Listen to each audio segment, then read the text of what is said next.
નમસ્કાર. Gujarat arts and commerce college સાંજ અમદાવાદ આપ સૌને આવકારે છે. વિદ્યાવર્ધક વ્યાખ્યાનમાળા ઉમાશંકર જોશી આપણા મૂર્ધન્ય કવિ, વિશ્વ કવિ, એમની 21મી જુલાઈએ આમ તો જન્મ જયંતિ હોય છે અને ગુજરાત આર્ટ્સ એન્ડ કોમર્સ કોલેજના ગુજરાતી વિભાગ દ્વારા દર વર્ષે એની ઉજવણી કરવામાં આવે છે. ગયા વર્ષને છોડી અને બાકીના આજે 8મું વર્ષ છે કે એની ઉજવણી આપણે વિભાગ દ્વારા કરવામાં આવી રહી છે. 6 વર્ષ અમે અંદર જ ગુજરાતીના અમારા જે અધ્યાપકો, અમારી જે ટીમ છે એ વિદ્યાર્થીઓને ઉમાશંકર જોશીના સર્જનાત્મક સાહિત્યના વાચિકમ, પઠન એ બધા દ્વારા માહિતગાર કરતા રહ્યા. એમના જીવન વિશે પણ થોડી માહિતી આપતા રહ્યા.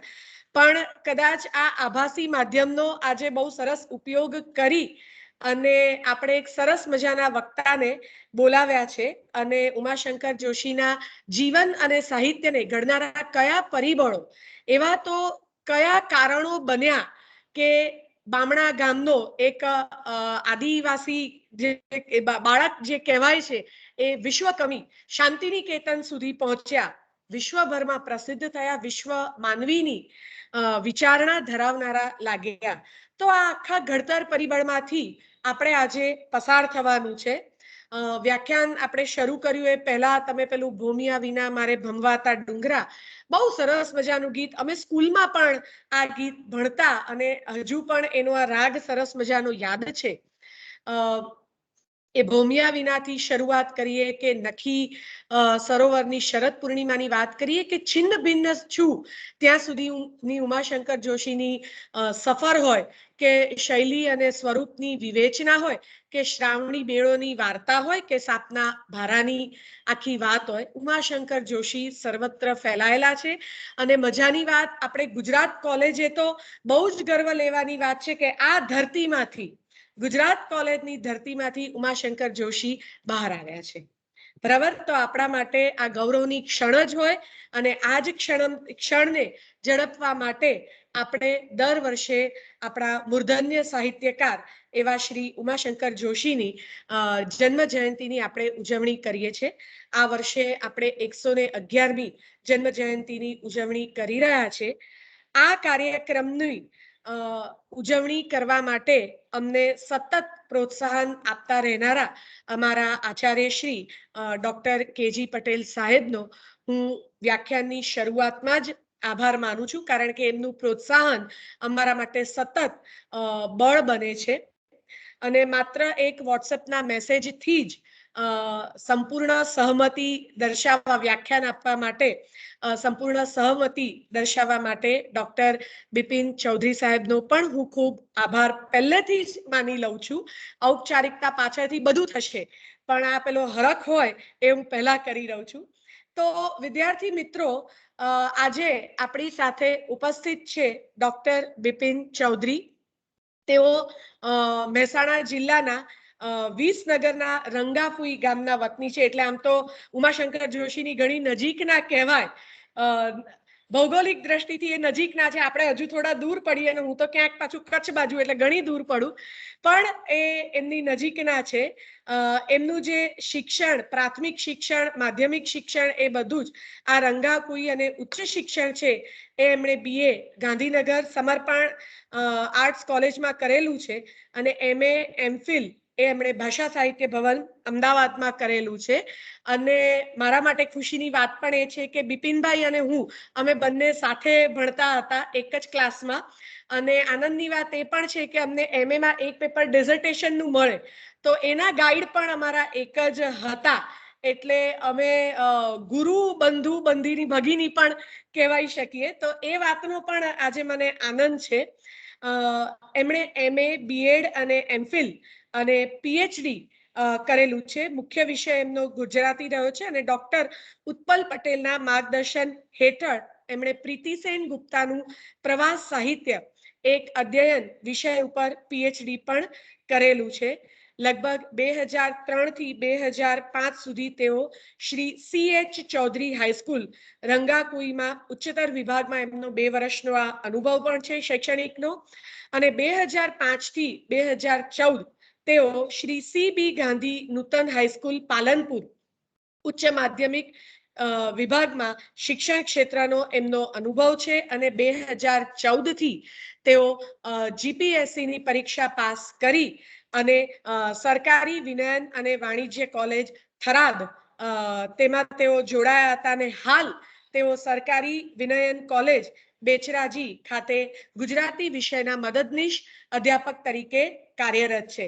અને એમની કોલેજ જોવા જેવી છે. હું એકવાર આ કોરોના આવ્યા પહેલા જોઈ આવી છું, તો મને એવી અંદરથી આશા છે કે થોડુંક હવે સામાન્ય પરિસ્થિતિ થશે તો એવી એકાદ સરકારી કોલેજ પણ કેટલી સરસ હોય, અને આ એક નાની જગ્યાની આપણી કોલેજ ભવ્ય વિશાળ છે બરાબર છે, પણ એ કેટલી સુંદર હોય તો એ બતાવવા માટે પણ મારે તમને લઈ જવાના છે. ખાસ NSS ના પ્રોગ્રામ ઓફિસર તરીકે પણ તેઓ ખૂબ જ એક્ટિવ અને કાર્યરત છે, અને ગ્રામીણ સમાજમાં ગામમાં જે અમુક કુરિવાજો રૂઢિઓ ફેલાયેલા હોય એને દૂર કરવા માટે તેઓ સતત સક્રિય રહ્યા છે, અને યુવાનોમાં વાંચનોનો રસ અને રુચિ કેળવાય તેના માટે પણ તેઓ બહુ જ સક્રિય છે. પ્રવાસીની પ્રીતિસેન ગુપ્તા, નિબંધકાર ઉમાશંકર જોશી અને પ્રિત્યર્થ જેવા પુસ્તક પ્રકાશન પણ તેમના છે. શબ્દ સૃષ્ટિ, કેસીજીની ઈ જર્નલ, સાહિત્ય સેતુની ઈ જર્નલ વગેરે સામયિકોમાં એમના 20 થી પણ વધુ સંશોધન લેખો પણ પ્રકાશિત થયેલા છે. તો વધારે હું એમના પરિચયમાં સમય એટલે નથી બગાડતી, કારણ કે મારે એમને સમય આપવાનો છે, એટલે પણ આટલા ટૂંક પરિચયથી પણ આપણને ખ્યાલ આવે છે કે વક્તાનું ચયન આપણે જે કર્યું છે એ યોગ્ય જ છે, અને મને પૂરેપૂરી આશા છે અને વિશ્વાસ છે કે ડોક્ટર બિપિનભાઈ ચૌધરી પાસેથી આજે આપણે ઉમાશંકર જોશી એ બામણા ગામમાંથી કઈ રીતે વૈશ્વિક સ્તરે પહોંચ્યા એ સંપૂર્ણ યાત્રા આજે એમની પાસેથી આપણે કરવાની છે. તો હવે હું વધારે સમય નહીં લઉં અને બધા જ વિદ્યાર્થીઓ બિપિનભાઈ તમને સોંપ્યા. હું સ્ક્રીન શેર કરીને પીપીટી એક સ્લાઇડ ફેરવતી જઈશ, બરાબર છે? તો આપણી સાથે ડોક્ટર બિપિન ચૌધરી. નમસ્કાર વિદ્યાર્થી મિત્રો, ખાસ તો Gujarat arts and commerce college અને એમના આચાર્ય શ્રી પટેલ સાહેબ તથા ગુજરાતી વિભાગના નિયતિબેન એ બધાનો આભાર માની હું આજના મારા વક્તવ્યની શરૂઆત કરું છું. ઉમાશંકર જોશી એ માત્ર ગાંધી યુગના અગ્રણી કવિ નથી, પણ એમનું સ્થાન ગુજરાતી ભાષાના તેમજ ભારતીય ભાષાના સર્વકાલીન કવિઓમાં છે. એ કેવળ મૂર્ધન્ય સાહિત્યકાર જ નથી, પણ એક જીવંત સંસ્થા છે. કવિ છે, વિદ્વાન છે, વિવેચક છે, વિવરણકાર છે, વિદ્યાગુરુ છે, તંત્રી છે, કાર્ય પુરુષ છે અને સૌમ્યશીલ સજ્જન એવા ઘણા વિશેષણો આપણે એમની પાસે વાપરી શકીએ. તો આવા ઉમાશંકર એક નાનકડા ખુબા જેવડા બામણા ગામમાંથી નીકળી અને રવિન્દ્રનાથ ટાગોરની વિશ્વ પ્રસિદ્ધ સંસ્થા સુધી પહોંચે છે. એક નાનકડા ગામનો આ છોકરો રાજ્યસભા સુધી પહોંચે છે. તો એ માટે એને ઘડનારા કયા પરિબળો છે એની મારે તમને ચર્ચા કરવી છે. તો આપણે વાત કરીએ બામણા. અહીં તમે નકશામાં, ગુજરાતના નકશામાં જોઈ રહ્યા છો. એ બામણા ગામમાં 21 જુલાઈ 1911 ના રોજ આ જન્મે છે ઉમાશંકર. એટલે જન્મ સમયે તો એ ઉમિયાશંકર હોય છે, અને વળી પિતાજી જેઠાલાલ જોશી તો એમને ઉમેશ તરીકે પણ ઓળખે. તો આ ઉમાશંકરના પિતા જેઠાલાલ મૂળ તો બામણાથી લગભગ 20-25 કિલોમીટર દૂર આવેલા ગામ લુસડિયાના વતની, પણ પેલા છપ્પનિયા દુષ્કાળ જે પન્નાલાલમાં આપણે જોઈ ગયા છે, વાંચ્યું છે તમે માનવીની ભવાઈ, તો એ છપ્પનિયા દુષ્કાળ વખતે એ સ્થળાંતર કરીને આ જેઠાલાલ કમળજી અહીંયા બામણા ખાતે આવ્યા છે. હવે આ બામણા ગામ સામાન્ય ગામ છે, ખેતી મુખ્ય વ્યવસાય છે. બ્રાહ્મણ માટે ગામડામાં ઉત્તર ગુજરાતીમાં બામણ શબ્દ વપરાય છે અને એના ઉપરથી કદાચ બામણા એવું નામ પડ્યું હશે. ગામમાં શિક્ષણની કોઈ સંસ્થા નથી, પણ પિતાજી જેઠાલાલ એ મિશનરી સ્કૂલમાં ભણેલા લુસડિયામાં.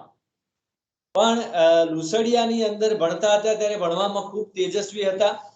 ખ્રિસ્તી મિશનરીઓ એ એમને લઈ જવા પણ ચાહે છે વિદેશ માટે, ઉચ્ચ અભ્યાસ માટે, પણ એ 3-4 કે એથી વધુ બહેનો પછી જન્મેલા એકના એક પુત્ર હોવાના કારણે જેઠાલાલ એમના પિતાજી જે છે કમળજી એ ના પાડે છે, એમને આગળ ભણાવતા નથી અને 7 ચોપડી એ ભણેલા છે. આ જેઠાલાલ અહીંયા બામણામાં આવ્યા પછી ત્યાં નાની નાની જે જાગીરો છે, 3 જેટલી જાગીરોના એ સાથે સંકળાય છે અને એ જાગીરોના દીવાન તરીકે, એ જાગીરોના વહીવટદાર તરીકે આ જેઠાલાલ કામ કરે છે. પરિવાર એમનો બહુ બહોળો છે, 7 પુત્રો અને 2 બહેનો. જેઠાલાલ ના પરિવારમાં આટલા સંતાનો છે. ઉમાશંકર એમાં 3જા નંબરનું સંતાન છે.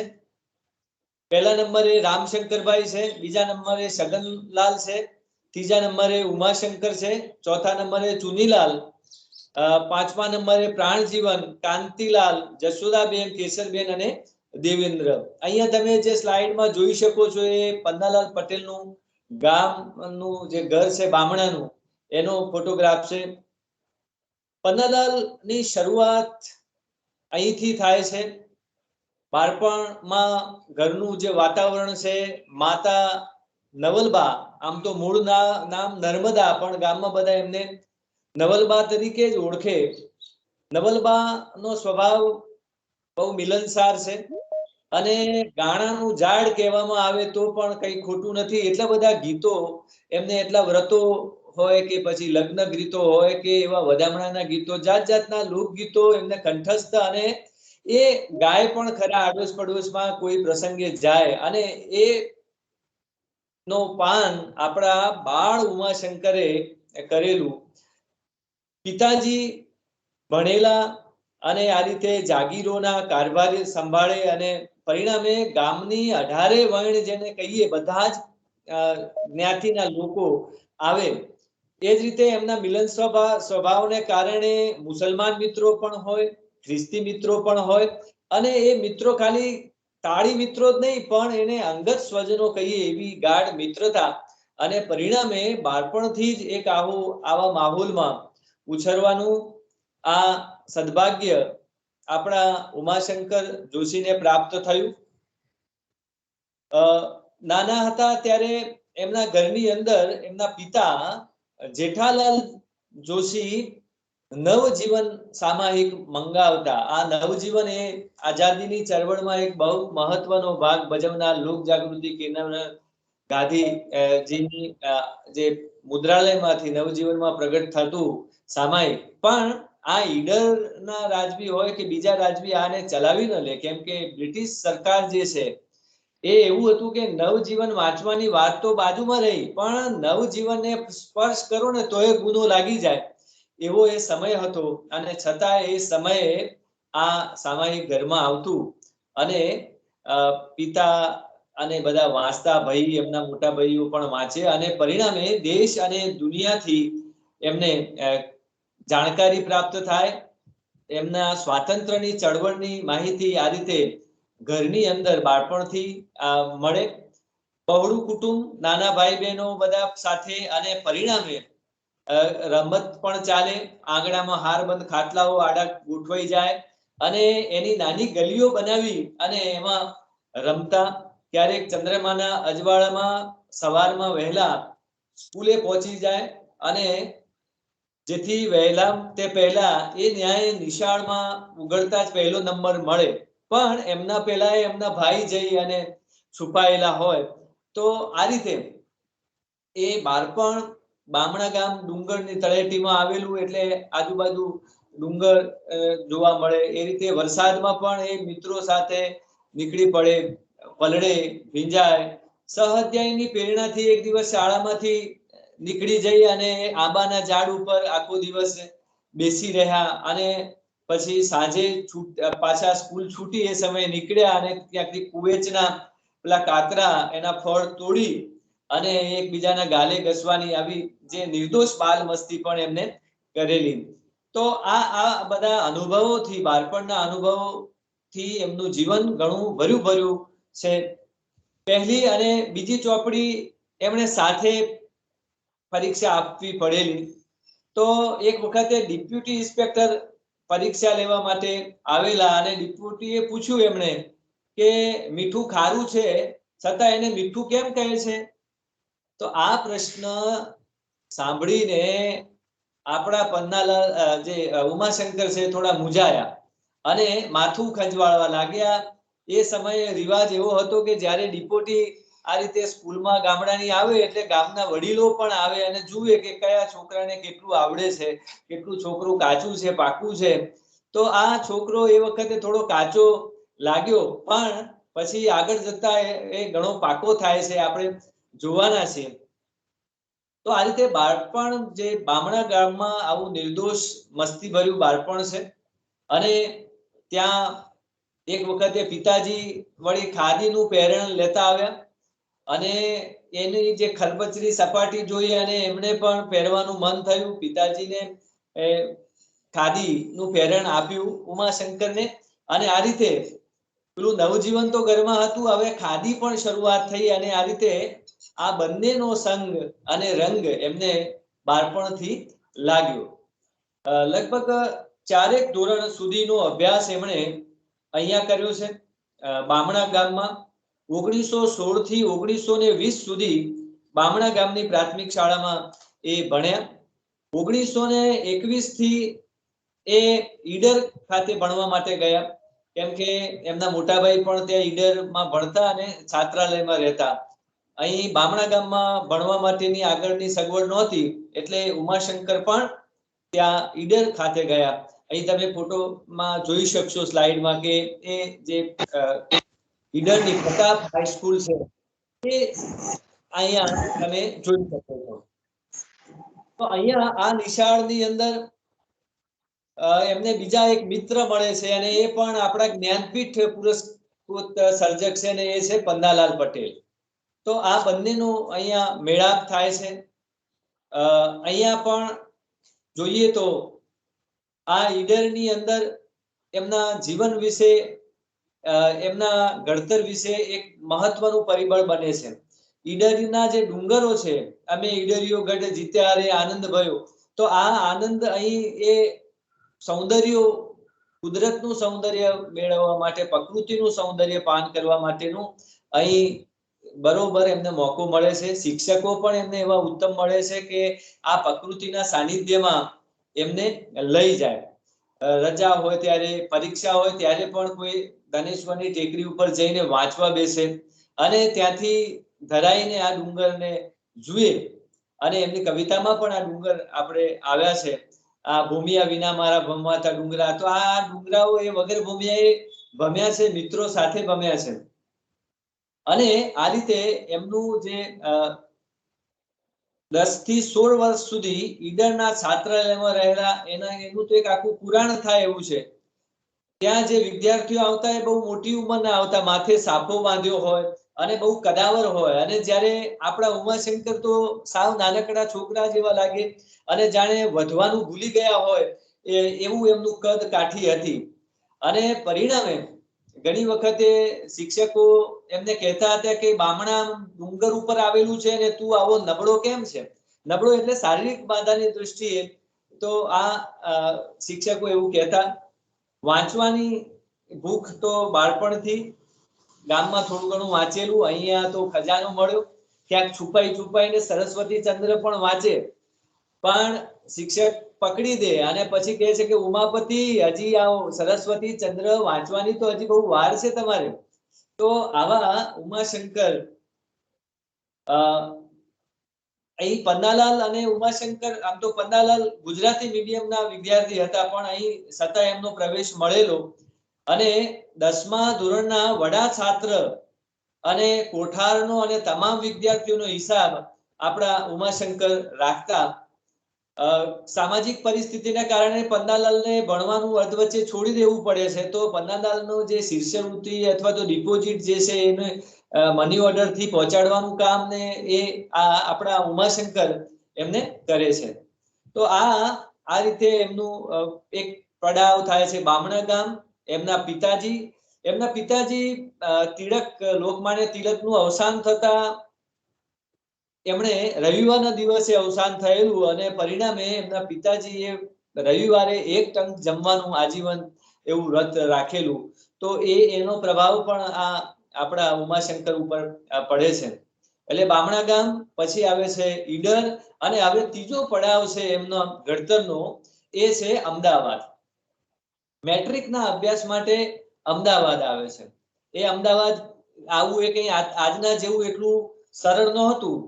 સવારે પરોઢિયે નીકળે ત્યારે રાતના 9 વાગે એ અમદાવાદ પહોંચે, એટલું અમદાવાદ દૂર હતું. ત્યાં બામણા ગામથી ચાલતા હિંમતનગર આવે અને હિંમતનગરથી ટ્રેન પકડી અને અમદાવાદ આવવાનું. તો એ નાનકડા ગામનો આ છોકરો બામણાથી ઈડર અને ઈડરથી અમદાવાદની સફર ખેડે છે. અહીં અમદાવાદની અંદર એમને ઘણું બધું વાંચવા માટે મળે છે. પ્રોપ્રાયટી, જે હાલ દિવાન વલ્લુભાઈ સ્કૂલ કહીએ, એની અંદર આ એડમિશન એ થાય છે, એમનું લે છે. 1927 થી 28 એ અહીંયા આ અમદાવાદની પ્રસિદ્ધ સ્કૂલની અંદર ભણે છે. ત્યાં આગળ સરસ્વતીચંદ્ર, દલપત કાવ્ય, ગિરધરકૃત રામાયણ, સાહિત્ય રત્ન, કાવ્ય માધુરી અને લોર્ડ બોવેરીના પ્લેઝર ઓફ લાઈફ નો ડોક્ટર હરિપ્રસાદ દેસાઈ કરેલો અનુવાદ, સંસારના સુખ, આ પુસ્તક એમના એ વખતનું સૌથી એમને બહુ પ્રિય પુસ્તક હતું. તો આનું પાન એ કરે છે અને આ પછી એ એક વખતે મિત્રો સાથે ફરવા જાય છે અને તમે જોવો છો એ નખી સરોવર, સૌંદર્ય પી ઉજ્જરણ ગાશે પછી આપમેળે. તો એ પહેલા વર્ષમાં ગુજરાત કોલેજમાં દાખલ થાય છે અને એ વખતે ઓક્ટોબર માસમાં મિત્રો સાથે જાય છે. પાછું ભાડું તો હોતું નથી, પગપાળા કેટલો યાત્રા કરે છે, પછી પાછી ટ્રેન પકડે છે અને એ રીતે નખી સરોવર સુધી પહોંચે છે. અને એ સૌંદર્યનું પાન કર્યા પછી એ ઉર્જરણ તો આજીવન એમનું ચાલ્યા કરે છે. વચ્ચે વાત કરું ઈડરની, તો આ ઈડર એક એવો પ્રદેશ છે કે જાદર, ઈડર અને વડનગર, આ 3 જે છે એ આનર્તનો પ્રદેશ, જે નટ અને નર્તક અને ગાયકોનો પ્રદેશ. તો ઈડરમાં એ વખતે ગાયકો, ભોજકો જુદા જુદા આ રીતે પોતાના વેશ ભજવવા માટે આવે. છાત્રાલયની અંદર ગૃહપતિ ગેરહાજર હોય ત્યારે એ બધું જોઈને શીખેલા આપણા ઉમાશંકર ક્યારેક આવો સૂત્રધાર તરીકે એનો ભુજંગી છંદ રચી અને પાઠ કરે અને આ રીતે પુસ્તકોનું પેટ ભરીને દર્શન અને વાંચન અમદાવાદમાં થાય છે. એ પહેલા એનો જે શરૂઆત એ અહીં ઈડરથી કરે છે. અમદાવાદમાં જે જીવનલાલ દિવાન સાહેબ છે અથવા તો બળવંતરાય ઠાકોર સાહેબ છે, તો એ વલ્લુકાભાઈ જે છે એ બધા આ ગરીબ વિદ્યાર્થીને મદદ કરે છે સ્કોલરશિપ રૂપે અને ધીમે ધીમે એ કેળવાતો જાય છે. જે નબળો વિદ્યાર્થી હતો અહીંયા તેજસ્વી થાય છે અને અમદાવાદમાં પ્રથમ નંબર પ્રાપ્ત કરે છે અને એ વખતે મુંબઈ ઇલાકામાં એ 3જા નંબરનું સ્થાન મેળવે છે. અને એ રીતે આ બામણા ગામનો જે વિદ્યાર્થી અમદાવાદમાં આવો પ્રથમ આવે છે અને એ રીતે એની શિક્ષણની જે શરૂઆત છે એ ધમાકેદાર છે એમ આપણે કહી શકીએ. પોતે એક જગ્યાએ નોંધે છે કે કવિતા લખવાની મને પ્રેરણા ક્યાંથી મળી, તો કહે છે કે પહેલી મૂડી એ કુટુંબનું અત્યંત વહાલસોયું વાતાવરણ, બીજી છાપ તે ગામડાની સીમાના અને સારાએ ગીરી પ્રદેશના કુદરતી સૌંદર્યની, એ પ્રદેશનું નિસર્ગ સૌંદર્ય એ બીજી મૂડી. ડુંગરની ભેખડે આવેલા ઉગમણા ગઢની સામે ક્ષિતિજ ઉપર ગિરિમાળાને મથારે રમતા ઉષાના રંગો, સારસોના ધ્વનિ, લીલાછમ ખેતરો, ચોમાસાના ઉત્સવો, વધામણા, ઉજાણી, મેળા, આ બધા કુદરતના અને માનવ જીવનના સ્પર્શ એ અનુભવ્યા છે અને ખાસ કરીને એની છાપ પણ એમના ઉપર લાગી છે. પણ અહીં આવે છે અમદાવાદ એ વખતે આઝાદીની ચળવળનું એક મહત્વનું કેન્દ્ર દેશ અને દુનિયામાં. તો એનો રંગ પણ આ આપણા નાનકડા ઉમાશંકરને લાગે છે. આ નાનકડું 17-18 વર્ષનું છોકરડું અહીં અમદાવાદમાં જુદા જુદા વ્યાખ્યાનો સાંભળે, જુદા જુદા નેતાઓના એ વખતના પ્રવચનો સાંભળે અને રોજ સવારે સાંજે સાબરમતી નદીએ દોડવા જાય. દોડી અને એક આઝાદીની લડતમાં એને ઝંપલાવવું છે એટલે શરીર મજબૂત જોઈએ, સ્વાતંત્ર્ય સૈનિક બનવાનું છે અને આ રીતે રાત્રે પણ વાંચન પૂરું કરી અને શરીરને મજબૂત બનાવવા માટે એ દોડે છે. મહમદ અલી ઝીણા હોય કે સરદાર વલ્લભભાઈ પટેલ હોય કે મહાત્મા ગાંધી હોય, તો આ બધાના વ્યાખ્યાનો યોજાતા. તો એ સાંભળવા માટે મિત્રો સાથે જાય અને એ રીતે એમનું ઘડતર અહીં અમદાવાદમાં થવા લાગ્યું. એમણે મનમાં નક્કી કર્યું કે એ વખતે સાયમન કમિશનના વિરોધ માટે હડતાલની શરૂઆત થઈ ગુજરાત કોલેજમાં. તમે વિદ્યાર્થીઓ જે કોલેજમાં ભણી રહ્યા છો એ કોલેજમાં 34 દિવસની હડતાલ શરૂ થઈ અને એમાં આપણા ઉમાશંકર જોડાયા. ત્યારે ઘરેથી પત્ર આવ્યો અને એ પત્રનો જે જવાબ એમને લખ્યો છે, તમારાથી કદાચ નાની ઉંમરના હશે, એ જવાબ હું અહીં તમને વાંચી સંભળાવું છું અને એના લીધે આપણને એ 17-18 વર્ષનો જે છોકરો છે એ શું વિચારે છે એનો ખ્યાલ આવશે. મુરબ્બી બંધુઓ, મામાશ્રી અને આપ્તજનો, તારીખ 30મીના આગલે શુક્રવારે ફરીથી લેવામાં આવતી પરીક્ષાની ફી આપી દેવી જોઈએ એમ જાહેર થયું હતું. ભાઈ દલસુખે તથા મેં નિશ્ચય કરી લીધો હતો કે ફી કોઈ કાળે ન આપવી. અમે ન આપી. તમે તો મને બહુ જ આગ્રહપૂર્વક જણાવેલું કે બધુંએ બાજુ મૂકી અવ્વલ નંબરની વાણિયાશાહી વાપરી આપખુદ સત્તાના હિમાયતીઓને જી હા ભણવી. પરંતુ હું એવો વૈશ્ય નથી એ તમારે જાણવું જોઈતું હતું. સા વિદ્યા યા વિમુક્તે, તે વિદ્યા જે વિમુક્તિકતા એવી જે ગુલામીમાં સડે છે તેમને તેમાંથી વિમુક્તિ આપનાર, અંધકારમાં વિભ્રમિત કરનારાઓને પ્રકાશ આપી તેમાંથી ઉગારનાર, ભૂલેલાઓને રસ્તો સુધારનાર, પડેલાને હાથ જાલી ઉદ્ધારનાર વિદ્યાના જ ઉપાસક થવાની મારી મહેચ્છા છે. નહીં કે સ્વમાનને બાજુએ મૂકી તુમાખી ભરેલા અધિકારીઓના ગુલામીમાં જકડી દેતા હુકમોને તાબે થતા શીખવે એવી વિદ્યાના પૂજક થવાની. એટલે અંતરાત્માના અવાજને સાંભળી તે પ્રમાણે જ વર્તન રાખ્યા પછી આ બાબતમાં મેં કોઈની સલાહ ન લીધેલ. બધાને જેમ જેમ વસ્તુઓ બનતી ગઈ અને પ્રસિદ્ધ થતી ગઈ તેમ તેમ ખબર પડેલી આવી દીવા જેવી બાબતમાં સલાહ પૂછવા જવું એ મારે મન મૂર્ખતા જેવું છે. હું તો એથી આગળ વધીને કહું છું કે ઘેરથી કોઈ પણ પ્રકારે અંદર દાખલ થવું જ એવી ભારપૂર્વક શીખવણી આપી હોય છતાં અંતરાત્મા કબૂલે કે દાખલ થવું એ મહાપાપ છે, તો જરૂર ન દાખલ થવું. કારણ કે પિતૃ ભક્તિથી ચલિત ન થવું જોઈએ, છતાં અંતરાત્માને પસંદ પડતા પ્રહલાદે બાળપણમાં પિતાના અવળા વિચારની વિરુદ્ધ વર્તન, અમાનુષિક અત્યાચારો સહન કરીને પણ કરવાની હિંમત ખેડી હતી. રાવણથી છૂટા પડતા વિભીષણે પોતાના અંતરાત્માની સહાય હોવાથી લેશ પણ બીક રાખી નહોતી અને એમ કરવાથી જ એમને ઇષ્ટ પ્રાપ્તિ થઈ હતી. હજી આગળ પત્ર લાંબો છે પણ હું અહીં પૂરો કરું છું. લિખિતર કૃપાકાંક્ષી ઉમિયા શંકરના સવિનય વંદે માતરમ.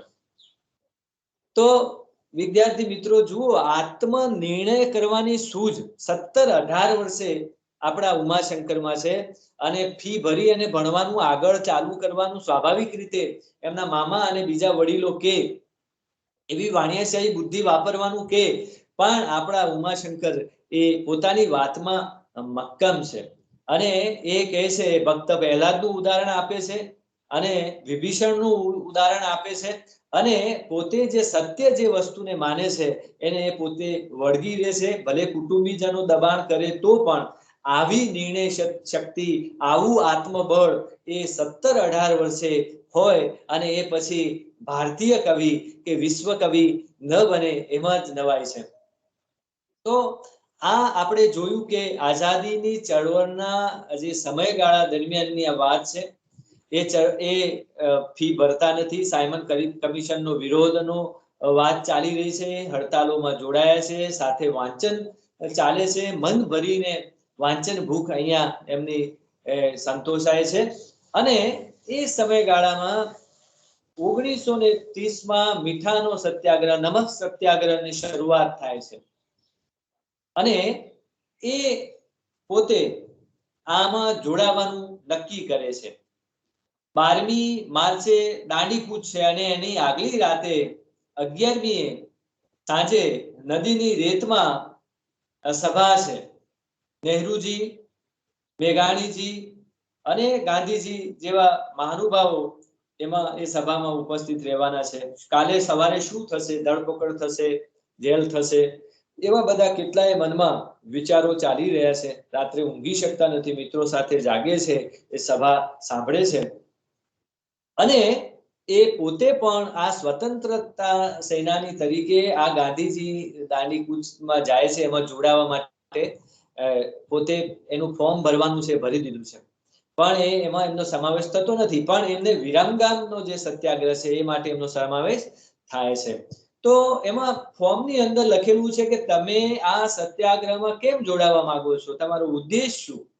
ત્યારે આ 17-18 વર્ષનો છોકરો એવું લખે છે કે જીવનનું નિયામક તત્વ પશુબળ નહીં પણ પ્રેમ છે, એમ આ ધર્મયુદ્ધ દ્વારા સાબિત કરી વિશ્વ શાંતિની એવી ઇમારતના ઈંટ બનવું છે. જો જીવનનું નિયામક તત્વ પશુબળ નહીં પણ પ્રેમ છે, એમ આ ધર્મયુદ્ધ દ્વારા સાબિત કરી વિશ્વ શાંતિની એવી ઇમારતના ઈંટ બનવું છે અને આ ઈંટ આપણા બને છે અને એ લગભગ જીવનના 6 થી 8 મહિના સુધી જેલવાસ પણ ભોગવે છે.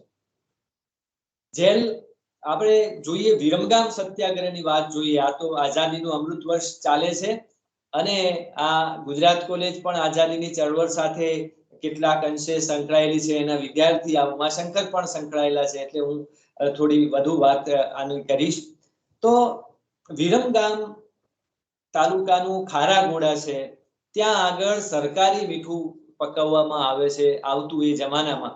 તો ત્યાં આ આપણા ઉમાશંકર એમની ટીમ સાથે પહોંચી જાય છે અને એ પણ એ મીઠું પકવવાનો પ્રયત્ન કરે છે. જે ઘોડેસવાર છે પોલીસ, એ એમની પાસેથી આંચકી લે, ઝૂંટવી લે અને ક્યારેક તો લાઠીચાર્જ પણ થાય. એ લાઠીચાર્જમાં ઉમાશંકર ઘવાયેલા પણ અને આજીવન એમના બરડામાં એ સોળના નિશાન પણ રહેલા. તો આ છાવણીના સંચાલક છે ચમનલાલ વૈષ્ણવ.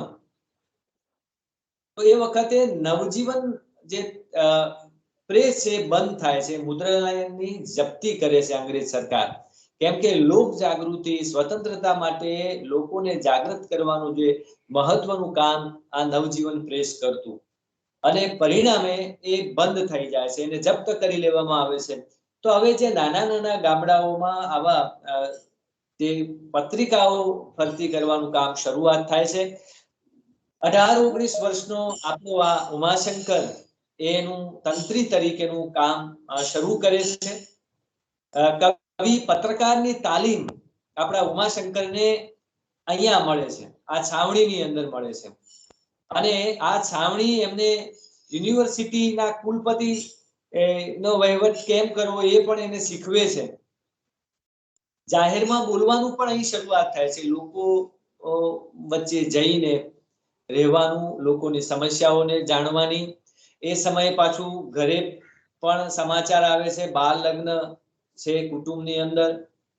અહીંયા ઉમાશંકર અહીંથી લખે છે, બાળ લગ્નનો વિરોધ કરે છે, ઘરના લોકો, જ્ઞાતિના લોકો માનતા નથી, અને પરિણામે પોતે જે યજ્ઞોપવિત જનોઈનો પણ ત્યાગ કરી દે છે અને એ રીતે જ્ઞાતિના બંધનોમાંથી છૂટવાનો પ્રયત્ન કરે છે. આ પત્રિકાઓ ચલાવનાર 18-19 વર્ષનો છોકરો એટલી ઉગ્ર ભાષામાં લખે છે કે અંગ્રેજ જે સીઆઈડી છે એ પણ શોધે છે કે આ લખનાર કોણ છે. જ્યારે એ પકડાય છે ત્યારે કોઈને માનેમાં નથી આવતું કે આવડો નાનો છોકરો આ પ્રકારનું લખાણ કરી શકે અથવા તો લખી શકે. તો આ પ્રકારની કામગીરી એમણે કરેલી. આ દરમિયાન એમણે નાનાભાઈ ભટ્ટે એ ખારાગોડા વિસ્તારની તો જવાબદારી સંભાળતા પણ વિરમગામ તાલુકાની પણ જવાબદારી એમને સોંપી અને પરિણામે એ રીતે આખા તાલુકાનો કારભાર પણ એ સંભાળે છે અને લોકોને જાગૃત કરવા માટેનો પ્રયત્ન કરે છે. લોકોના સમાજના જે સામૂહિક જીવનના પ્રશ્નો છે, સમસ્યાઓ છે, એને નજીકથી જોવાનું, એમાં જોડાવાનું, સામેલ થવાનું અને એનો કેવી રીતે ઉકેલ લાવવાનું એ કામ પણ આ ઉમાશંકર અહીં શીખે છે, જે આગળ એમને જાહેર જીવનમાં પણ ઘણા ઉપયોગી થાય છે. સમાજના જુદા જુદા જે રૂઢિ રિવાજો છે, કુરૂઢિઓ છે અને બાળ લગ્નો છે એ બધું પણ એ શીખે છે. એમની દેત્રોજ ખાતે, કડીની પાસે દેત્રોજ ગામ છે, ત્યાં આગળ ધરપકડ થાય છે અને એ ધરપકડ વખતે એ પેલું પ્રસિદ્ધ કાવ્ય લખાય છે, હું ગુલામ વાળું, એમ સૃષ્ટિ હું ગુલામ જે શબ્દ પ્રયોગ એ કરે છે. તો આ લખાણની શરૂઆત એ રીતે દેત્રોજના પોલીસ થાણામાં લખાયું છે, હું ગુલામ, સૃષ્ટિ બાગનું અમૂલક ફૂલ, માનવી ગુલાબ. તો આ કાવ્ય એ ધરપકડ વખતે લખાય છે. ત્યાંથી ફરી પાછા કેટલોક સમય જેલવાસ ભોગવે છે. સાબરમતી આમાં આવે છે, ત્યાંથી પાછા યરવડા જેલમાં મોકલવામાં આવે છે. અંગ્રેજ અધિકારીઓની એવી ચાલ હોય છે કે આ જે આવે છે એમને બરોબર કામ કરાવવું એમની પાસે અને એમને થકવી દેવા, એટલે ફરીથી આવા આઝાદીની લડતમાં જોડાય નહીં. પણ આપણું શરીર તો કસરત કરીને મજબૂત બનાવ્યું છે અને મન પણ મજબૂત બનાવ્યું છે. જેલમાં કેદીઓ બે પ્રકારનું વિચારતા કે કમ ખાના ગમ ખાના ઓર इस प्रकार जेल का खाना कट जाना. અને બીજો પ્રકાર એવો હતો કે रगड़ के खाना बिगड़ के रहना, इस प्रकार जेल का कट जाना. તો આ બીજા પ્રકારમાં આપણા ઉમાશંકર માનનારા છે અને પરિણામે સવારે વહેલા 4 વાગે એમને ઉઠાડી દેવામાં આવે અને પેલી ઘંટી ચક્કી પીસવાનું કામ શરૂઆત થાય. બપોરે 12 વાગ્યા સુધી ફરી 12 વાગે વાંચવાનું શરૂ થાય અને આખો દિવસ જેલમાં બીજા બધા કેદીઓ પણ હોય, એમની સાથે ચર્ચાઓ થાય અને આ બીજા જેલવાસ દરમિયાન એ આ રીતે ઘણી બધી ભાષાઓ પણ શીખે છે. ખાસ કરીને ઉર્દુ છે, મરાઠી છે, આકાશ દર્શન ની પણ ટેવ એમને ત્યાં પડે છે. તો આ રીતે વિરમગામ છાવણીમાં જેલવાસ 14 અઠવાડિયાનો, સાબરમતી જેલ અને અડવડાની જે તંબુ જેલનો અનુભવ એમના જીવન માટે અને એમના ઘડતર માટે એ યાદગાર રહે છે.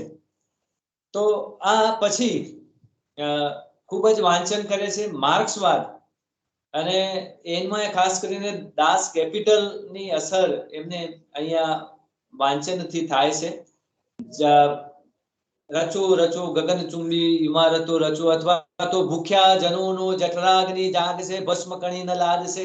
તો એ કાવ્ય રચવાની શરૂઆત પણ આ જેલમાં અહીં થાય છે અને ત્યાં એકાંકીઓ પણ નું લખાણ જેલવાસ દરમિયાન થાય છે. તો આ રીતે ઉમાશંકર જોશીની જે જેલ યાત્રા છે એમાં એમને સ્વતંત્રતાનું પણ જે ચળવળ છે એમાં એના એક સૈનિક તરીકે, તો બીજી બાજુ સાહિત્યકાર તરીકે આમ બેવડો વિકાસ થતો જાય છે.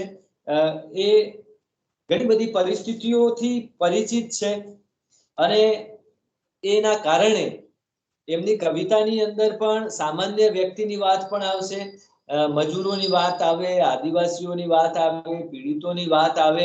તો એનું કારણ કે એમને જીવનના ઘણા બધા અનુભવો છે, ઘણા બધા લોકો સાથે જવાનું છે.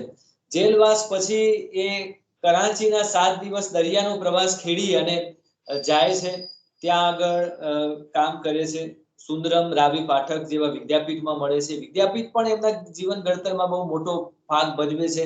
કાકા સાહેબ કાલેલકરનો સંપર્ક એમને બહુ ઉપયોગી થાય છે. પન્નાલાલ પટેલ પણ ત્યાં અમદાવાદમાં એ સમયે હોય છે, કામ કરતા હોય છે જેઠાલાલના ત્યાં, અને ત્યાં પણ એમને કેટલોક સમય મળવાનું થતું. વિદ્યાપીઠમાં દક્ષિણ દિશા તરફ આવેલી રૂમ નંબર 2 માં આપણા ઉમાશંકર જોશી રહેલા. તમે કોઈ વખત જાઓ તો જજો. અને ત્યાં વિશ્વ શાંતિ આપણું કાવ્ય જે છે એ ત્યાં પ્રગટ થાય છે. હવે ઉમિયાશંકર નામે પ્રગટ કરવું તો દેસરજી પરમારને યોગ્ય નથી લાગતું, એટલે એ નામ સૂચવે છે અહીંયા ઉમાશંકર. અને ત્યારથી ઉમિયાશંકરમાંથી આપણા ઉમાશંકર થાય છે. અને વિશ્વ શાંતિ એવું જે કાવ્ય, પ્રસિદ્ધ કાવ્ય સંગ્રહ એમનો આ અહીં વિદ્યાપીઠથી પ્રસિદ્ધ થાય છે. 1930-32 ના વર્ષો એમના જીવનના સૌથી સમૃદ્ધ વર્ષો છે. અને એ ઘણી બધી અસર એમને ઝીલી છે. એને ઘણું બધું જ્ઞાન પ્રાપ્ત કર્યું છે. એ ખગોળશાસ્ત્ર હોય કે પછી મરાઠી હોય કે તુકારામના અભંગ હોય, તો આ બધું એ જેલમાં શીખ્યા છે. ઉર્દુ પણ સારું એ શીખેલા.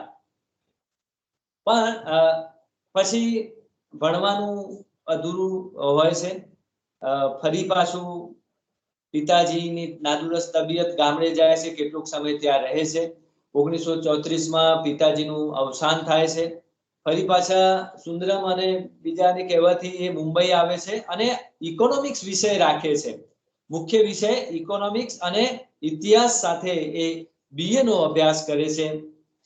ઇકોનોમિક્સ રાખવાનું કારણ એ હતું કે એમના ઉપર જે માર્ક્સવાદી વિચારસરણીનો ઊંડો પ્રભાવ, અને એના કારણે એ સમાજનું અને એના અર્થતંત્રનું વૈજ્ઞાનિક રીતે અધ્યયન કરવા ચાહતા હતા. એમને થયું કે ભાષાનું અધ્યયન તો વાંચવાથી પણ થઈ શકશે.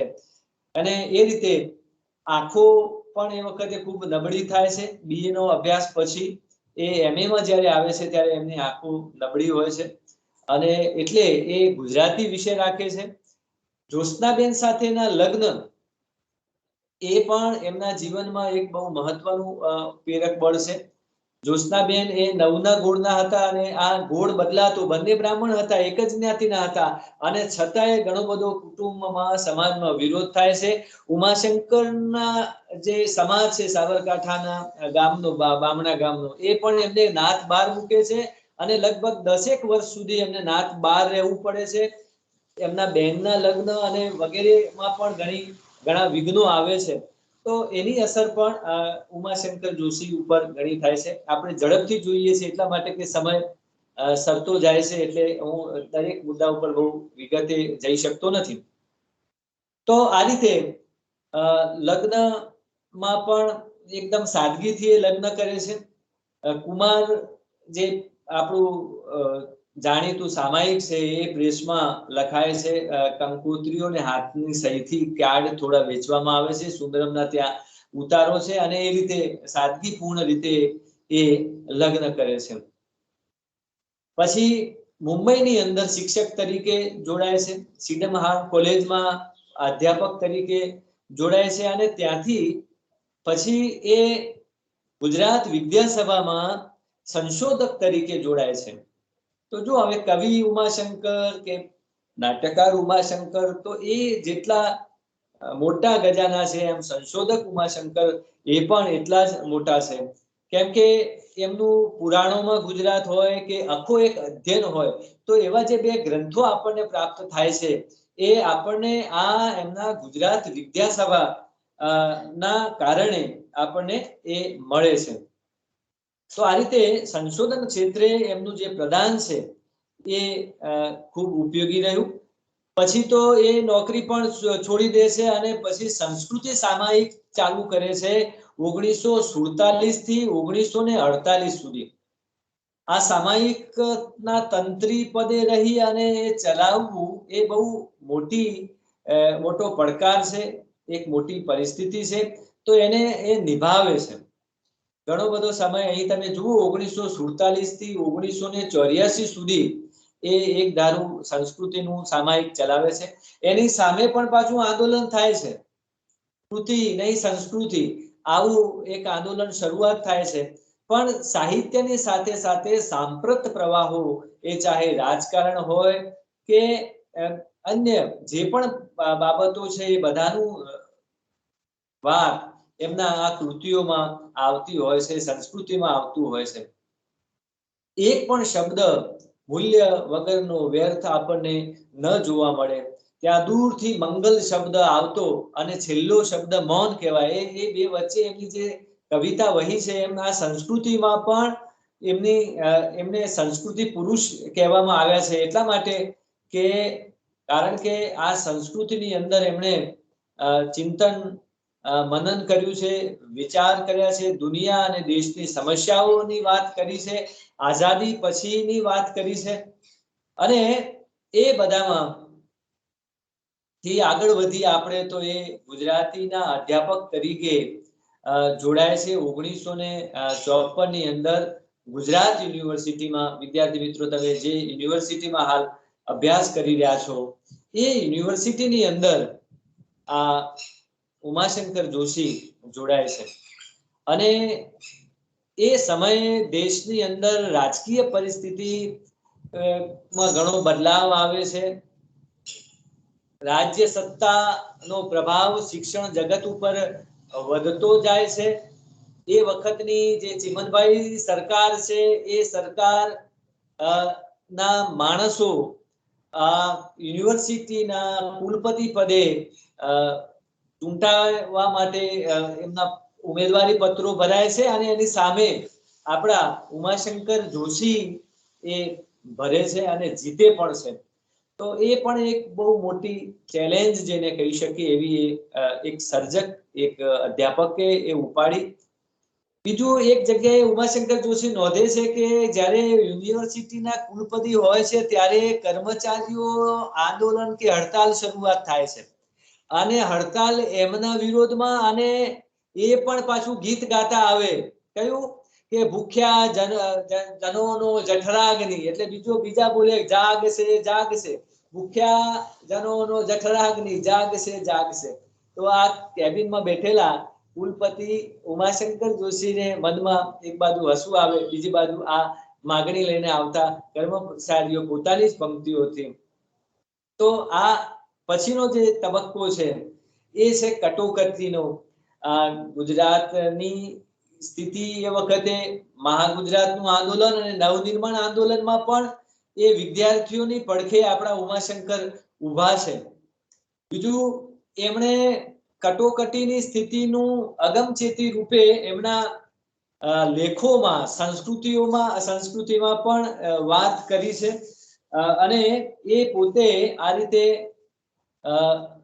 સ્વતંત્રતા દેવી દે વરદાન, એવું કે કવિ જે છે, એ કવિ ફક્ત આવા પોપટીઓ ન બની જાય, એ ફક્ત રાજ્ય સત્તાનો પાલતુ ન બની જાય, એવી વાત એમણે પોતાની કવિતા થકી કરી છે. અને એ રાજ્યસભામાં પણ બોલે છે.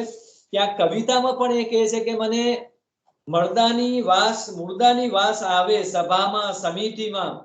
તો આ કવિ એ ચૂપ રહેતા નથી, અથવા તો એ પોતે જ્યાં સત્ય લાગ્યું છે એમને, તો એ કહે છે. અને એ નિર્ભીક રીતે કહી શકે છે.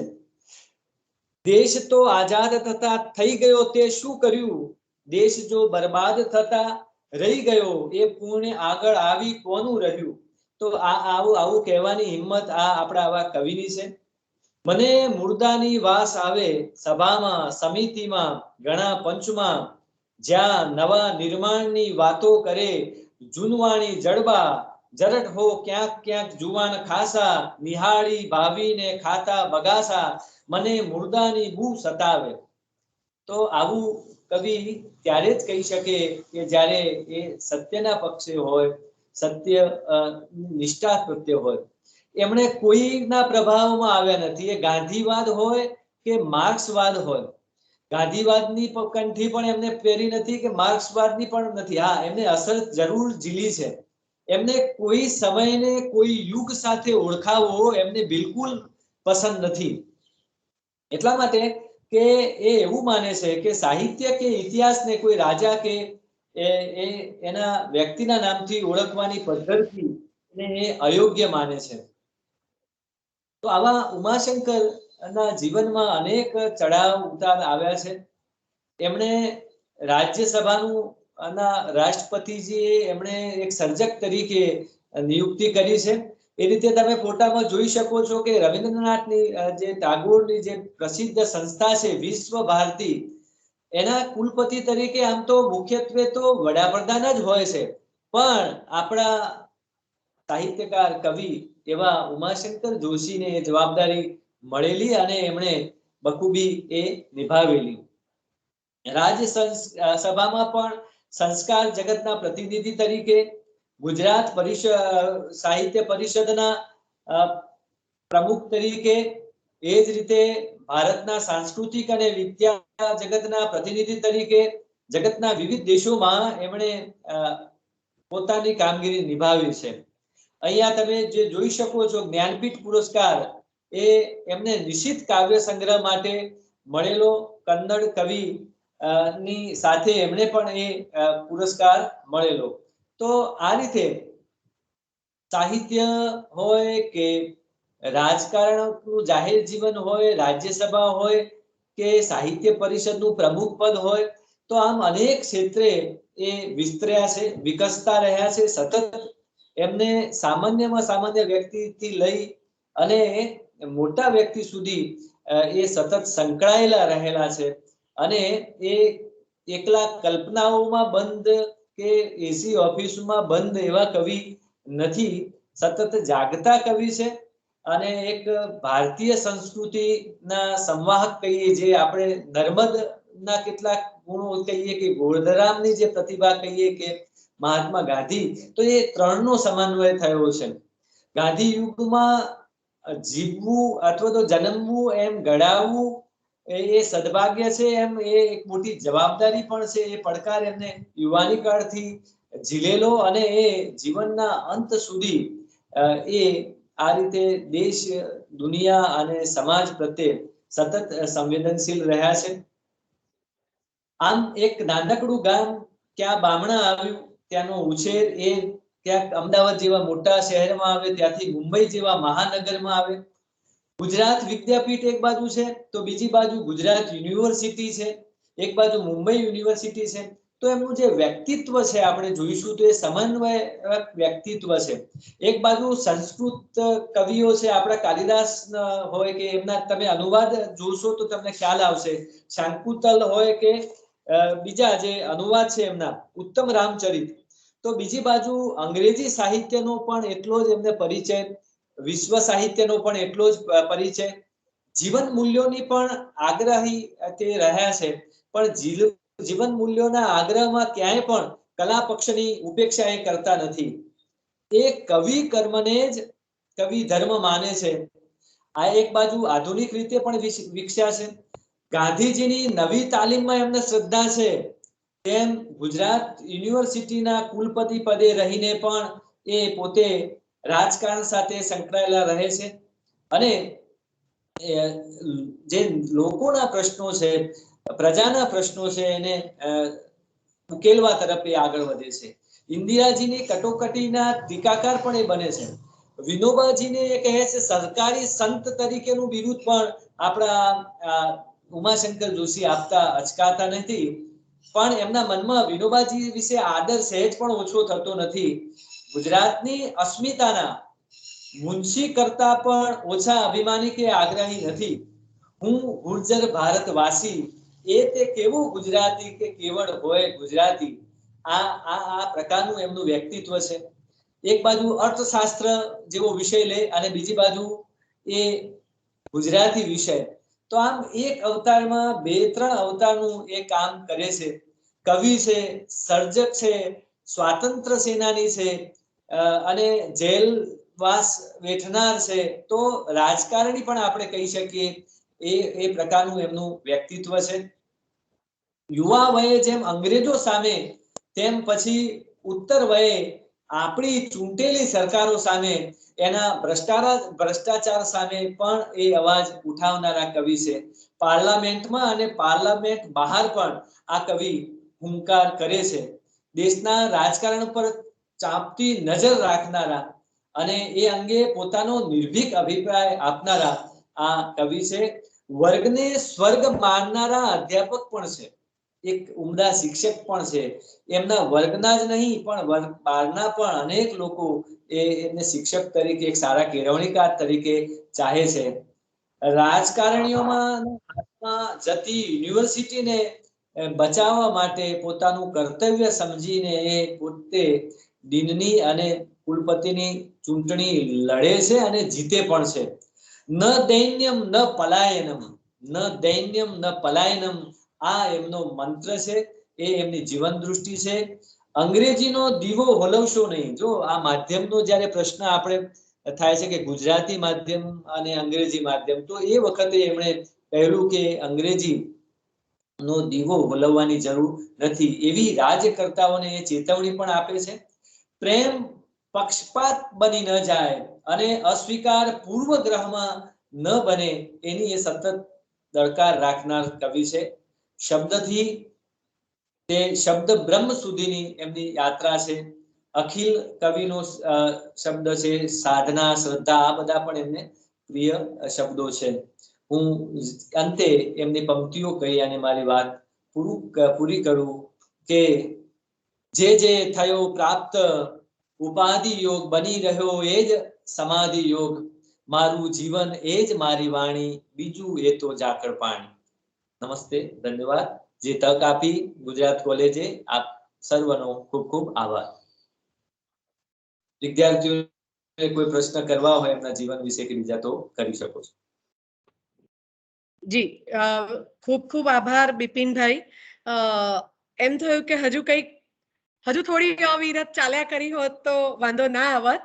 અને આખી આ યાત્રામાંથી પસાર થતા એક અંદરથી અંગત ગર્વ પણ થયો કે જે યુનિવર્સિટી સાથે, જે ભાષા સાહિત્ય ભવન સાથે અને હવે અત્યારે જે ગુજરાત કોલેજ સાથે હું સંકળાયેલ છું, તો આ એક ગર્વની અને યોગાનુયોગ અને ઉત્તમ યોગ મને પ્રાપ્ત થયો, તો એનો પણ એક આનંદ છે.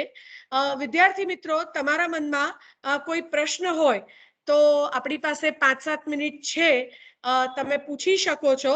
તો એના માટે તમે તમારું માઇક ઓન કરીને અને કેમેરા પણ ઓન કરીને પ્રશ્ન પૂછી શકો છો.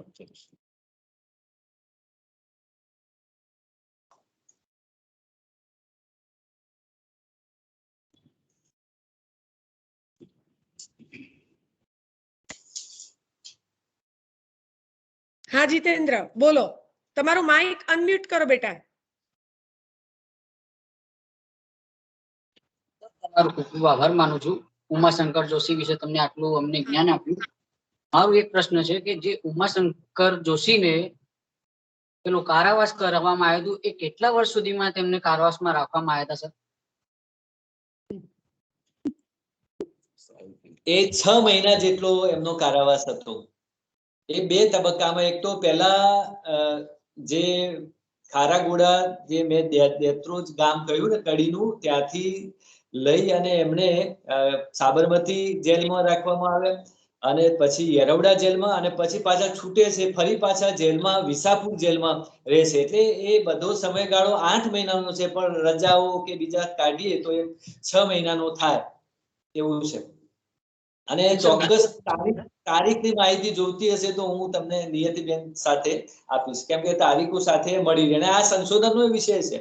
આમ તો ભવિષ્યમાં કોઈને એમફિલ કે એવું કરવું હોય ને, તો એક સ્વાતંત્ર્ય સૈનિક તરીકે ઉમાશંકર જોશી, તો એમનો આખો એક અલગથી આખું થાય એવું કામ છે આના ઉપર. Okay okay sir.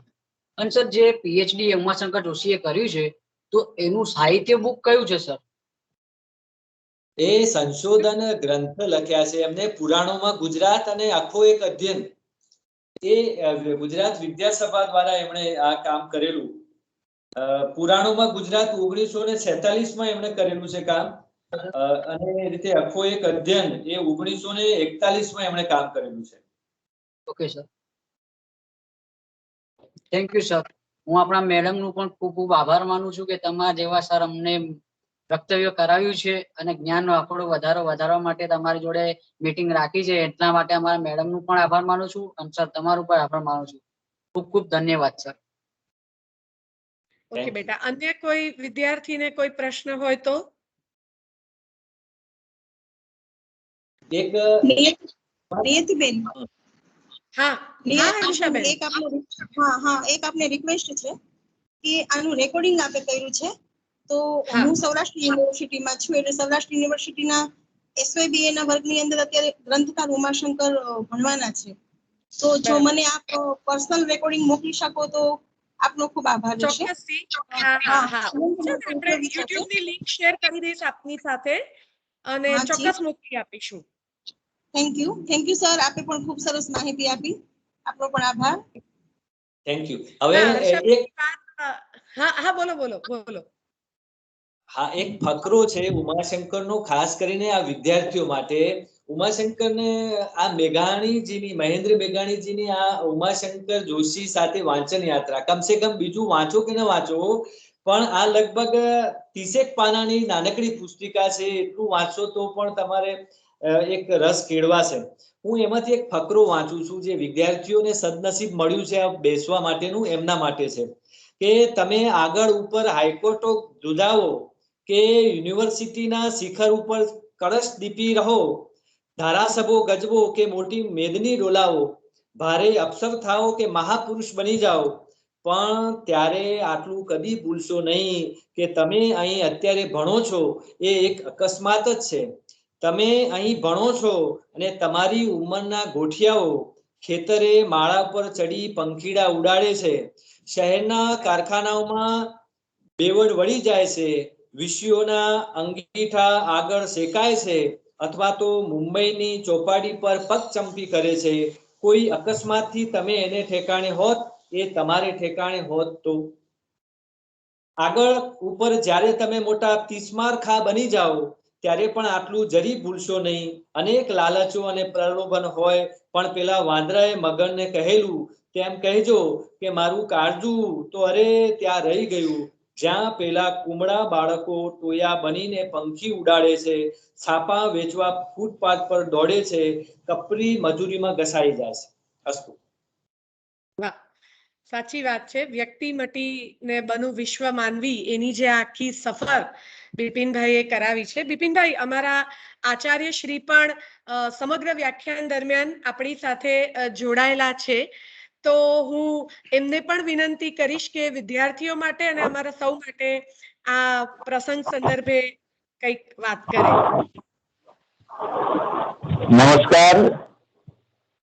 Gujarat arts and commerce college evening ના આ ગુજરાતી વિભાગ નો એક કાર્યક્રમ વિદ્યાવર્ધક વ્યાખ્યાનમાળા શ્રી ઉમાશંકર જોશીની જન્મજયંતિ નિમિત્તે વિદ્યાવર્ધક વ્યાખ્યાનમાળા અંતર્ગત ઉમાશંકર જોશી જીવન અને સાહિત્યને ઘડનારા પરિબળો અંતર્ગત ઉપસ્થિત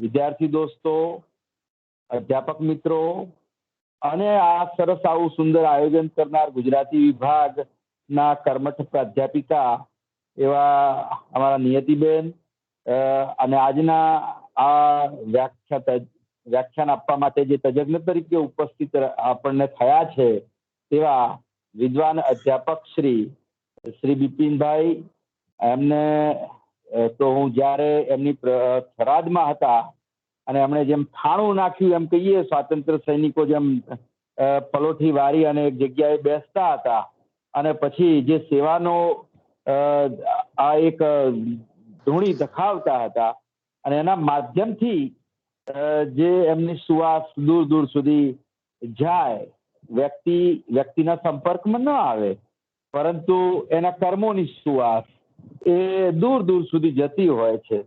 એટલે ખરેખર ભાષણો આપવાથી કે આ બધું કરવાની અને પ્રચાર પ્રસાર કરવાની જરૂર નથી. ખૂણામાં બેસીને પણ ખૂબ મોટી ક્રાંતિ થઈ શકે છે. આપણા લેવલે આપણે આ કામ કરી શકીએ છીએ. બિપિનભાઈએ જે સંસ્કાર એમને મળ્યા છે, સક્રિય રહેવું અને પોતાને મળેલી જે જવાબદારી છે એને ખૂબ ઉર્જા સાથે, ઉત્સાહ સાથે નિભાવવી, એ પછી બેચરાજી હોય તો એમણે બહુ જ એ જે પરંપરા છે એ એમને જપીને એમનો સ્વભાવ બની ગયો છે, જપીને બેસવા દેવાની નથી. અને આજે મેં ખરેખર લાભ લીધો અને મને એમના પરિચયમાં વિશેષ એક અનુભવ જોડાયો. એમનો આ જે વ્યાખ્યાન હતું ઉમાશંકર જોશીજી વિશેનું, એ ખૂબ અનેક પાત્રોને એમણે તાણાવાણાને જે વણ્યા છે એ ખૂબ સુંદર હતું. બધા વિદ્યાર્થીઓને પણ જકડી રાખે એવું તથા માહિતીપ્રદ પણ એટલું જ સરસ વ્યાખ્યાન હતું. અને એ બાબતે ઉમાશંકર જોશી બાબતે કહેવું હોય તો સાબરકાંઠાના એક નાનકડા ગામમાં આ પલાશવનમાં જન્મેલા અને એ રીતે પ્રકૃતિના ખોળે તૈયાર થઈ અને આપણને મળ્યા છે. પણ મારે તો જે વાત કરવી છે જુગતરામ દવે સાથેના વેડછી ખાતેના એમના સંબંધોની, કે વેડછી જુગતરામભાઈ ને બંનેની એવી દોસ્તી હતી કે જુગતરામભાઈ એમને તેડું મોકલતા વેડછી રોકાવા માટે, કે આવા મોટા ગજાના કવિ વેડછીની શાળામાં આવી અને એમના વિદ્યાર્થીઓને પણ લાભ આપે એવી જુગતરામભાઈને લાલચ. એટલે એ લાલચના અન્વયે એમને આમંત્રણ આપી અને ત્યાં બોલાવતા. મોડી રાત્રિ સુધી એમના મુશાયરા ચાલતા અને ત્યાં આગળ વિદ્યાર્થીઓને કેવી રીતે કાવ્યો લખવા, ક્યાં આપણે એના વિશેષણો મૂકી શકીએ છીએ એ રીતે સમજાવતા હતા. જુગતરામભાઈએ પણ પોતાનું એક કાવ્ય એમણે ગાયેલું એ વખતે, અંતરપથ આ અદીઠ. જ્યારે આ ઉમાશંકરભાઈ ને જુગતરામ દાદાના બધા એ સ્વાતંત્ર્ય ચળવળના આંદોલનના એ સમકાલીનો હતા અને એટલે એમની એક વિશેષ જવાબદારી ગૌરવની સાથે બિપિનભાઈએ કહ્યું કે ગૌરવ તો ખરું જ કે એ સમયગાળામાં જન્મ્યા, પણ જન્મ્યા પણ એ તો સમયગાળો કેવો હતો, સ્વાતંત્ર્ય આંદોલનનો સમયગાળો, અને એમાં જોડાયા અને એમના સહભાગી બન્યા અને માતૃભૂમિ એને મુક્ત કરવા માટે, આઝાદી અપાવવા માટે થઈને એમણે જે યોગદાન આપવાની જે તક સાંપડી હતી, એમાં ભાગીદાર બનવાનું સૌભાગ્ય જે કહેવાય એ પણ એમણે ઉપાડી લીધું હતું. તો ત્યાં જતા અને જુગતરામભાઈ અને ગાંધીજી જેલમાં એ આજુબાજુની કોટડીમાં પુરાયેલા હતા, વચ્ચે એક દિવાલ પડદીની. ત્યારે એમણે આ ગીત સૂજ્યું, કંતરપટ આ અદીઠ. તો એ જે કવિતા એમણે સાંભળી ઉમાશંકરભાઈ, અને એમણે કહ્યું કે જુગતરામભાઈની આટલી કવિતા અને બીજું કઈ ન સર્જન કરે તોય હું સારા કવિઓની હરોળમાં એમનું નામ જોડી દેવાની ઈચ્છા મને થાય. એ એમની એક પ્રોત્સાહન આપવાની વાત અને એક અવલોકન શક્તિ એમની એ બતાવે છે. તો બહુ સરસ કાર્યક્રમ રહ્યો. અમારા વિદ્યાર્થીઓને બિપિનભાઈએ ખૂબ પ્રોત્સાહિત કર્યા અને બહુ સારું માર્ગદર્શન અને સારી વાતો રસતડબોળ કર્યા. ઉમાશંકર જોશીની કાવ્યોથી એમના આસ્વાદ કરાવીને, અને સાથે સાથે હું તો કહું છું કે ઇતિહાસ સાથે જે જોડ્યું છે, મને તો એનો વધારે આનંદ આવ્યો કે બહુ માહિતીપ્રદ બન્યું છે એમનું આ વ્યાખ્યાન, અને વિદ્યાર્થીઓને સ્પર્ધાત્મક પરીક્ષાઓમાં પણ ખૂબ ઉપયોગી નીવડે એ ટાઈપનું આ એમનું વ્યાખ્યાન હતું. તો આજે ભાઈ શ્રી બિપિનભાઈને પણ હું ખૂબ ખૂબ અભિનંદન આપું છું, ધન્યવાદ આપું છું. અને આવું સરસ કાર્યક્રમનું આયોજન કરવા માટે અમારા ગુજરાતી ડિપાર્ટમેન્ટના અધ્યાપકશ્રીઓ ભાઈ શ્રી રાઠોડ સાહેબ અને નિયતિબેનને પણ હું ખૂબ ખૂબ અભિનંદન આપું છું. અને સરસ અવારનવાર આવા કાર્યક્રમો એ કરતા જ રહે છે અને વિદ્યાર્થીઓને સરસ આ લાભ આપતા રહે છે. એ વિદ્યાર્થીઓ પણ ખૂબ પ્રસન્ન દેખાય છે આજે, અને એમને પણ રિવ્યુ સારા આપ્યા છે અને એ ઈચ્છા કરે છે કે આવું કંઈક કાર્યક્રમ ચાલતા હોય, આવા કંઈક કાર્યક્રમો થતા રહે તો એમનામાં પણ જ્ઞાનવૃદ્ધિ થાય અને લાભપ્રદ બને. આવા વર્ચ્યુઅલ ના માધ્યમથી આજે મળી શકાય એમ છે, તો એનો પણ ખૂબ લાભ લઈ અને આપણે વિદ્યાર્થીઓ સુધી પહોંચી અને એક શિક્ષક જીવન કેવી રીતે રહી શકે છે એ પણ એ ગુજરાતી ડિપાર્ટમેન્ટે બતાવી આપ્યું છે. બધાને અત્રે ઉપસ્થિત તમામને હું અભિનંદન આપું છું, ધન્યવાદ પાઠવું છું. ખૂબ ખૂબ ધન્યવાદ. જય હિન્દ, જય ભારત. ખૂબ ખૂબ આભાર સર. કાર્યક્રમના અંત તરફ આપણે જઈ રહ્યા છીએ ત્યારે સમગ્ર આભાસી મંચ એક ઔપચારિક આભાર વિધિ માટે મારા સાથી અધ્યાપિકા ડોક્ટર નમ્રતા મકવાણાને હું સોંપું છું.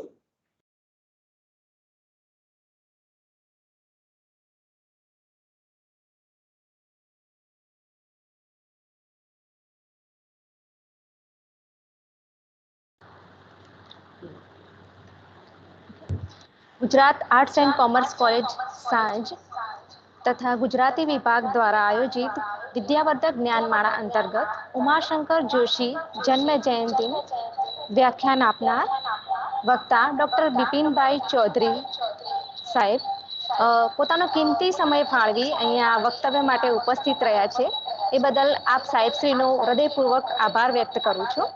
ઉમાશંકર જોશીના જન્મથી માંડીને એમના ક્રાંતિથી અને સરસ એવું એક માહિતીપ્રદ અને સાહેબશ્રીએ કહ્યું હમણાં પ્રિન્સિપાલ સાહેબશ્રીએ કે વિદ્યાર્થીઓને સ્પર્ધાત્મક પરીક્ષા માટે પણ ઉપયોગી થાય એવું વ્યાખ્યાન એમણે આપ્યું છે.